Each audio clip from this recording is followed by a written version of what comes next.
Olá, a paz de Jesus. Que essa paz de Jesus esteja com você em seu coração, em tua casa, com tua família, e que todos os lugares aonde você for, aonde você estiver, que as pessoas possam sentir em você essa paz de Jesus, amém? Que bom podemos estarmos juntos novamente para falarmos as coisas de Deus.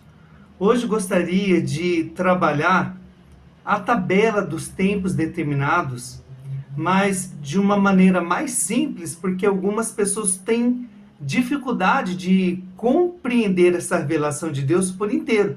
Então, quando nós mostramos a tabela por inteiro, algumas pessoas têm essa dificuldade de fazer todas as ligações da revelação. Por isso, hoje vamos trabalhar de uma maneira mais simples, de forma que quando você vê essa primeira parte que nós vamos trabalhar agora e depois ajuntando com as outras, vai ficar mais tranquilo para a hora que você vê a tabela por completo, compreender como a revelação de Deus sobre os tempos determinados é fantástica.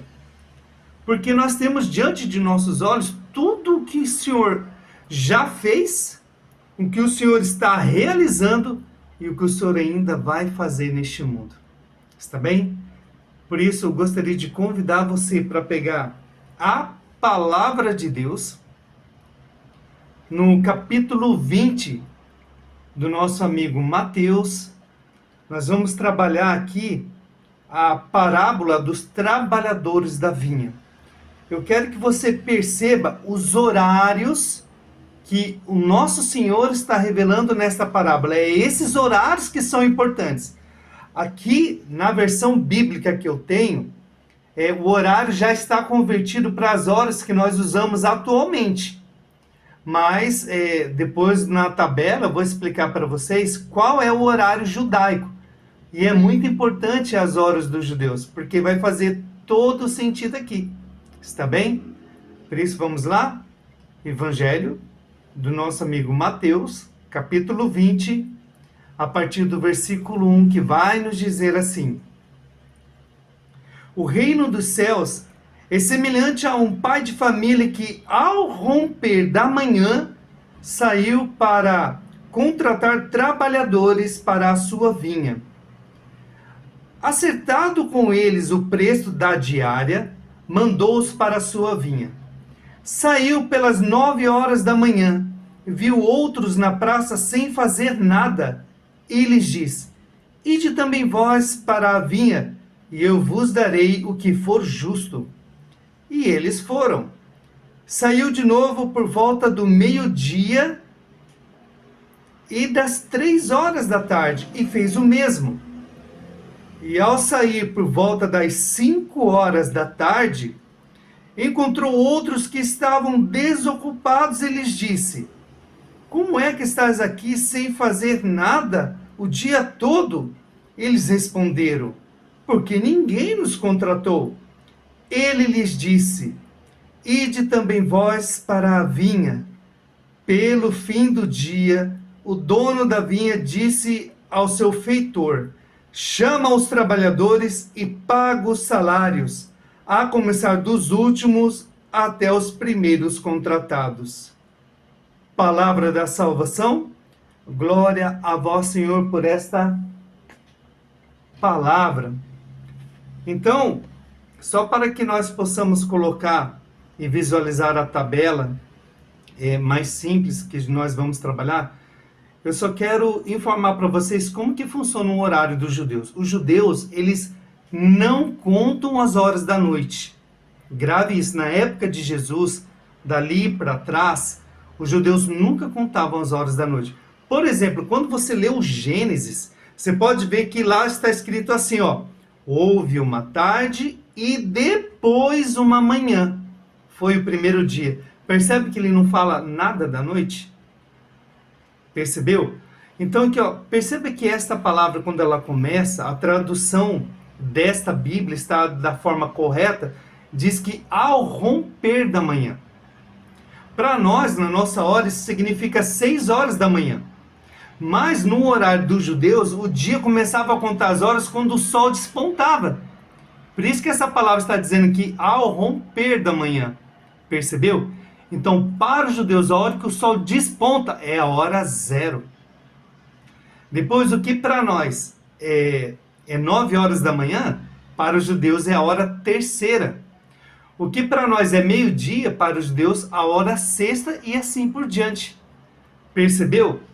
Então, assim, vamos trabalhar dentro do horário que nós somos acostumados, porque aí vai ficar mais fácil de entendermos. Depois, lá no final da tabela, eu vou mostrar os horários nosso, o horário judaico, e colocar de uma forma completa todo esse trabalho sobre esta revelação que Jesus nos concedeu dos tempos determinados de Deus.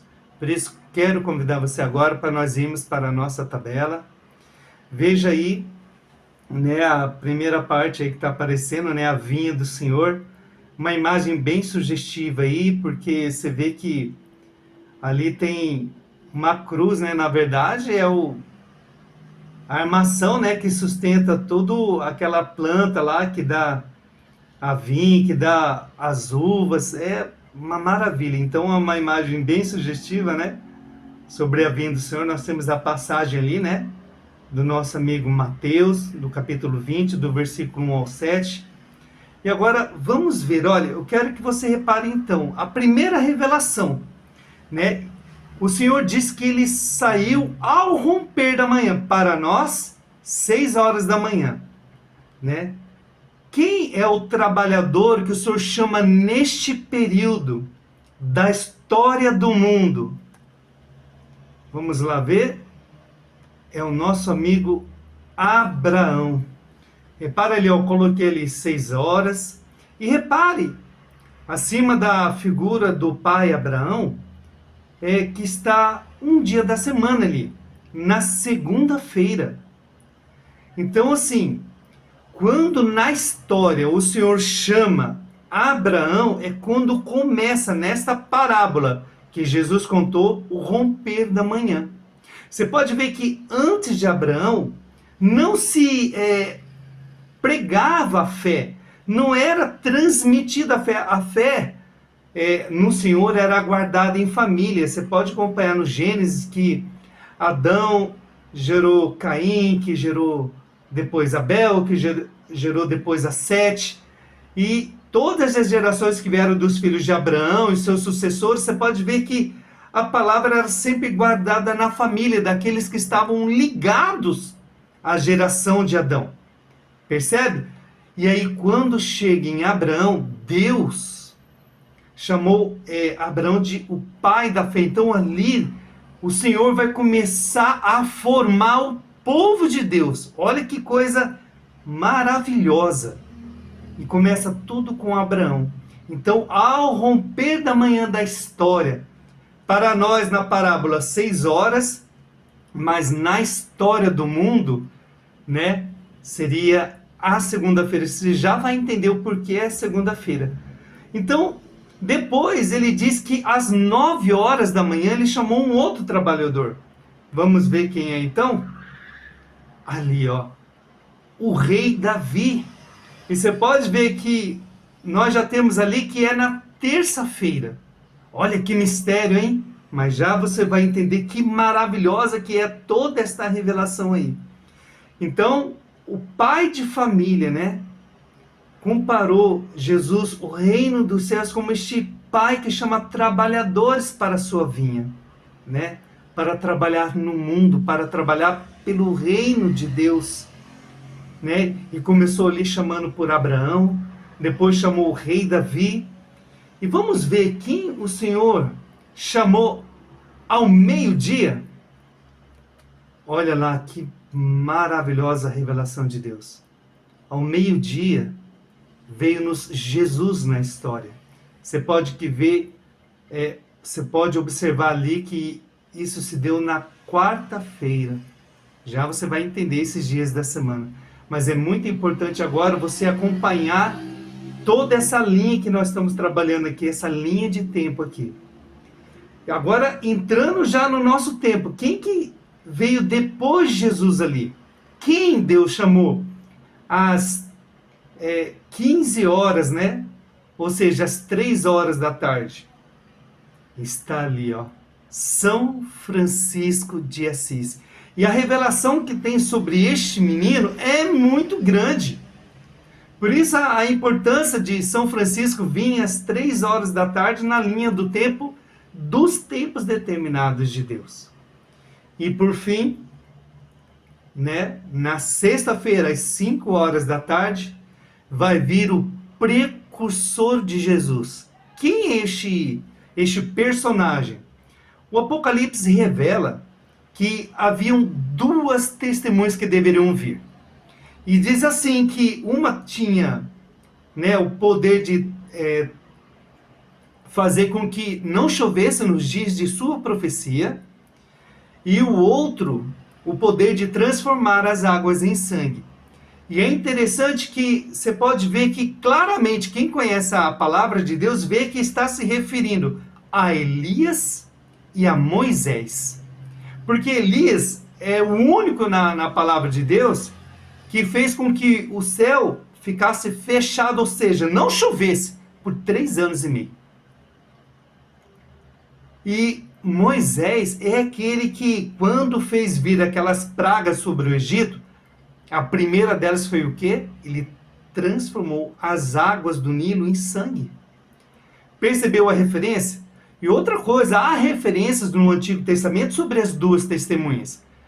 Lá existem passagens que falam assim das 2 oliveiras que estão diante do Senhor de toda a terra, dos 2 candelabros. E a gente juntando todas essas informações, você consegue lembrar quando Jesus subiu ao alto do Monte Tabor e ali se transfigurou? Quem foram aqueles personagens que apareceram para Jesus ali? Elias e Moisés. Percebe ali toda essa ligação? Lá no Antigo Testamento, as 2 oliveiras, os 2 candelabros. Nos evangelhos, Jesus sobe ao Monte Tabor. Ele é o Senhor. E aí lhe aparecem Elias e Moisés. Depois o Apocalipse vai revelar que viriam 2 testemunhas. Que uma tem o poder de fechar os céus para que não chova. Olha, fazendo clara referência a Elias. Depois a outra que tem o poder de transformar as águas em sangue. Uma clara referência a Moisés. E aí nós temos uma revelação que eu já vou colocar muito claro para você. Algumas pessoas pensam que as 2 testemunhas de Apocalipse virão juntas no fim dos tempos para anunciar a palavra de Deus. Não é verdade. É um engano isso daí. Na verdade, a primeira testemunha já veio. Aquela que tem o poder de fechar os céus para que não chova. Ou seja, falando de Elias. Quando olhamos para o livro do profeta Malaquias, nós vemos que ali é feita uma promessa de que Elias voltaria, transformaria, quer dizer, faria com que o coração dos filhos se voltassem para os seus pais. E quando o anjo aparece a Zacarias dentro do templo para anunciar o nascimento de João Batista, ele vai dizer exatamente essa palavra, né? Você vai dar o nome, Zacarias, ao menino de João, e ele vai converter o coração dos pais para os filhos, e dos seus filhos para os pais. Percebe que essa palavra se cumpriu porque Jesus também confirma nos evangelhos que Elias, que deveria retornar, já tinha vindo e ninguém reconheceu ele. E era a João Batista que ele estava se referindo. E então o que acontece? O precursor do fim dos tempos, ele vai vir prefigurando a segunda testemunha, né? Ele é a segunda testemunha, mas ele vai prefigurar essa segunda testemunha do Apocalipse que vem com a personalidade de Moisés. Você lembra quando você lê a história dos 10 mandamentos lá, o Êxodo, você pode ver que Moisés fez vir sobre o Egito as pragas. Daí o porquê que, em primeiro lugar, as águas se transformaram em sangue. Mas você pode ver também o quê? Que assim como Moisés, ele confrontou o faraó a favor do povo para que este povo fosse libertado, e ele levasse este povo para a terra onde corria leite e mel, assim também o precursor, ele vai confrontar o anticristo. Para quê? Para que aquele povo que ele recolhia ali, e eu já vou dizer quem é esse povo, é o resto de Israel, como diz as profecias. No Apocalipse são os 144 mil. Então o que vai acontecer? Ele vai resgatar o resto de Israel, convertendo para o Senhor. E aí então, depois desse momento, vai acontecer a vinda gloriosa de Jesus. Então, neste primeiro momento, eu vou dar mais um passo aqui para a gente ver quem veio antes de Abraão ali, Ah lá. Então ali, começando da hora zero, ou seja, lá no começo do mundo, na criação do mundo, quem que veio? Adão. E ali, agora que eu quero que você decore esta informação. A Bíblia tem uma regra que ela diz assim, que um ano para o Senhor, que um dia para o Senhor é como 1000 anos, e 1000 anos como um dia. Então, você pode ver que o segundo personagem ali, que está às 3 horas da madrugada, se trata de Noé. Então, entre Adão e Noé, foi o primeiro dia da criação, por isso que Noé ali está ali no domingo. Né? A hora que começa a criação do mundo, a hora que começa a contar os tempos do mundo ali com Adão, o primeiro dia vai finalizar ali em Noé. Ou seja, na contagem bíblica, este período aí, entre Adão e Noé, tem um período milenar, ou seja, de 1000 anos ali. Depois, agora você já vai entender, 1000 anos depois, vem Abraão. Dali o porquê ser a segunda-feira. Depois, 1000 anos depois, o rei Davi. Mais 1000 anos depois, veio Jesus. 1000 anos depois de Jesus, São Francisco. E agora, depois de São Francisco, agora nós estamos aguardando a manifestação da segunda testemunha de Apocalipse, o precursor de Jesus. Mas por que o chamamos de precursor? Porque a primeira testemunha, que foi João Batista, ele anunciou a primeira vinda do Senhor. A segunda testemunha vai anunciar a segunda vinda do Senhor, ou seja, a vinda gloriosa de Jesus, E olha que coisa maravilhosa, O sinal de João Batista, o batismo era com as águas. Lá no Apocalipse, quando fala daquele anjo que sobe do lado onde nasce o sol, ou do lado do Oriente, está se referindo a essa segunda testemunha, ele diz que marca a fronte dos escolhidos de Deus, quer dizer, aqueles 144 mil restos de Israel, ou seja, os judeus que se converterão a Jesus no fim dos tempos, ele marca com uma cruz na fronte, sinal de consagração. É bem intuitivo isso, porque na igreja, os 2 primeiros sacramentos que nós temos, os sacramentos iniciais da vida cristã, primeiro vem o batismo. E depois nós temos já o crisma. E no batismo nós marcamos com a água, toda aquela consagração ali que é feita, E depois com a cruz na fronte. Ou seja, que a pessoa já está crescida o suficiente, madura o suficiente para viver as coisas de Deus, para viver a sua fé. Olha que coisa maravilhosa. Então, quando nós falamos ali em Noé, por que nós colocamos domingo? Lembra os dias da criação? Em quantos dias Deus fez o mundo? Não diz lá que foi feito em 7 dias? Qual é o primeiro dia da semana? É o domingo. Por isso que nós temos ali o domingo em Noé. E depois é só correr para frente. Segundo dia da criação, segunda-feira, veio o pai Abraão. Depois, o terceiro dia, veio ali o nosso rei Davi, na terça-feira. Então, chegando à plenitude dos tempos, como Paulo revela em sua palavra, foi-nos enviado o Senhor, Jesus, o Filho de Deus. Ele veio ao mundo, trouxe a luz ao mundo, ele renovou as promessas de Deus, aquelas promessas que os profetas anunciaram da vinda do Messias, se cumpriu em Jesus. E depois vem São Francisco de Assis. E a revelação que há em São Francisco é muito grande, porque São Francisco e Santa Clara, eles são uma imagem prefigurativa daquelas pessoas que viverão no reino de Deus, quando Cristo voltar e instaurar o reino dele em plenitude neste mundo. Porque São Francisco e Santa Clara, né? São Francisco e Santa Clara, eles viveram a fé. Você pode ver que eles não são casados. Eles viveram uma vida consagrada a Deus. Não era digamos assim, uma união conjugal, carnal, mas uma união espiritual. Olha, percebe quantas revelações nós temos aqui? E aí, para nós finalizarmos, esse primeiro momento ali de Adão até Noé, nós temos a primeira geração que veio no mundo. Lembra quando Jesus fala de geração? Normalmente nós pensamos que uma geração é 70 anos, 80 anos, 100 anos, mas dentro da revelação bíblica, a geração é essa que eu vou te mostrar agora. Ó. A primeira geração ali foi o tempo dos pagãos, que foi de Adão até Noé. Por quê? Porque não se anunciava a palavra de Deus, não se trazia pessoas para a fé em Deus. A fé era restrita somente àqueles da família. Mas ali, a partir de Abraão, começa uma nova geração. Ali, ó, a geração de Israel.